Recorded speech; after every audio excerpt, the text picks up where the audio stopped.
আজকে যে প্রবলেমটা সেটা হচ্ছে তোমার এ প্লাস আইবি এর রুট হচ্ছে ফাইন্ড আউট করবো। সো এটা মেনলি যদি আমরা হচ্ছে এমসিকিউর জন্য করতে চাই তাহলে আমরা ফর্মুলা দিয়ে ডিরেক্ট বসিয়ে দিতে পারি, আর আমরা অপশন টেস্ট করতে পারি, দুইটা ওয়ে আছে। বাট আমাদের যদি চলে আসে রিটেনের জন্য, তো শর্টে ম্যাথটা কীভাবে করবো যাতে আমি ফুল মার্কটা পাই। সো মনে করো আমি একটা এক্সাম্পল দিলাম, -7 + 24i। সো এটা বেসিকটা খুবই ইজি। বেসিকটা হচ্ছে আমি এটাকে এমনভাবে ভাঙবো যাতে এটা বর্গ রাশিতে কনভার্ট হয়। সো আমি জানি কি x ± y whole square equal to আমাদের কি x square plus minus 2xy plus y square. So এটা আমাদের ফর্মুলা। আমি এই রাশিটাকে এরকম বর্গ আকারে কনভার্ট করব যাতে আমার স্কোয়ার চলে আসে এবং আমি পরবর্তীতে রুট করলে যাতে আমার অ্যান্সারটা চলে আসে ডিরেক্ট। সো এই 24iকে যার সাথে আই থাকবে তাকে হচ্ছে টেকনিকটা হচ্ছে তাকে 2xy ধরতে হবে। এর সামনে প্লাস থাকলে প্লাস 2xy, মাইনাস থাকলে মাইনাস 2xy। তো ধরলাম। তো দেখো কনভার্ট করা শুরু করি। 24কে যদি কনভার্ট করার আগে 2 আসবে, ফর্মুলা 2। দেন হচ্ছে x, what is the value of x? X equal to r plus a/2। So এটা হচ্ছে আমাদের ভ্যালু অফ এক্স। সো এইখানে দেখো আমাদের কম্পেয়ার যদি করো, a is equal to -7, b equal to 24 and r equal to 25।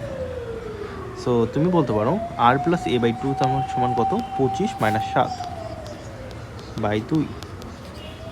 Are you can write কত আসলো?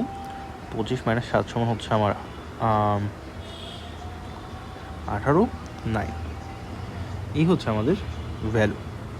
সো এক্স এর ভ্যালু হচ্ছে এইটার হচ্ছে রুট ওভার হবে, এইটার রুট ওভার, এটার রুট ওভার।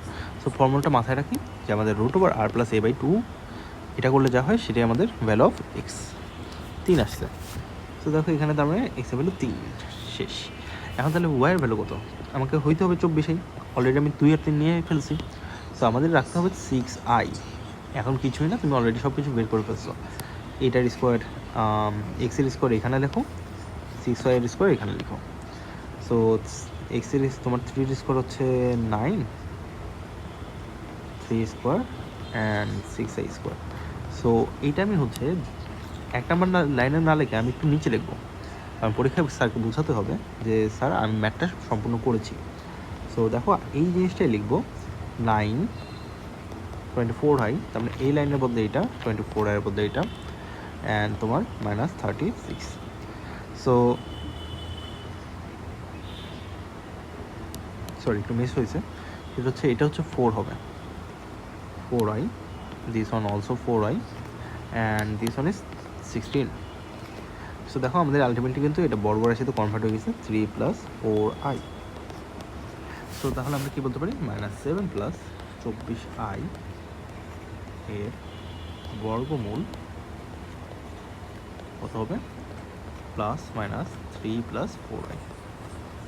একবার ম্যাথ শেষ। সো এই ম্যাথটা করতে কিন্তু বেশিক্ষণ লাগার কথা না। যদি আমরা আরেকটা দেখতে চাই তাহলে দেখতে পারি যে মনে করো আমাদের দিলাম, এখন আমি আর হচ্ছে বেসিক টেসিক দিব না, আমি ডিরেক্ট ম্যাথটা করবো। আমি মনে করে বললাম 2i হচ্ছে বর্গমূল বের করো। সো আগে 2iকে এরকম বর্গ রাশিতে কনভার্ট করতে হবে, তাই তো? সো এটা একটু কমপ্লিকেটেড করার জন্য আমরা মাইনাস দিই সাথে। সো এখান থেকে পাচ্ছি কি a = 0। আমরা কার সাথে কম্পেয়ার করলাম? a + ib এর সাথে কম্পেয়ার করি। তাহলে a = 0, b = 0, not 0, -2। So r = আমার আসছে 2। দেন আমার কি root over of r plus a/2 সমান কত আসে? r প্লাস a, তার মানে হচ্ছে 2/2 1 আসে। তো এটা হচ্ছে আমাদের ভ্যালু। তো দেখো আমি হচ্ছে এটাকে কার সাথে কম্পেয়ার করবো জানো? 2xy। বাট এই ক্ষেত্রে এটা -2xy এর সাথে কম্পেয়ার হবে। তাহলে কি হবে? এটা -2 x এর ভ্যালু তো 1 আসছে, 2 × 1 আমার লাগবে 2i। সো এটার সাথে আই গুণ করলে কিন্তু এটা চলে আসে। দেন আমার এইটার স্কোয়ার বসাবো এখানে, এটার স্কোয়ার বসাবো এখানে। সো এটা হবে i স্কোয়ার, এটা হবে 1 স্কোয়ার। সো আমরা বলছি কি এটা আমরা এই লাইনে করবো না, আমরা এক লাইন নিচে করবো। সো এটাকে ফাঁকা রেখে আমরা এই লাইনটা আগে লিখে ফেলবো। দেন একটু স্যারকে বোঝাবো যে স্যার আমি তো সব করে আসছি, দেখেন i স্কোয়ার মানে -1। সো সেম কথা। Then write like this on -i whole square. এখন তাহলে আমি কি লিখতে পারি? -2i এর বর্গমূল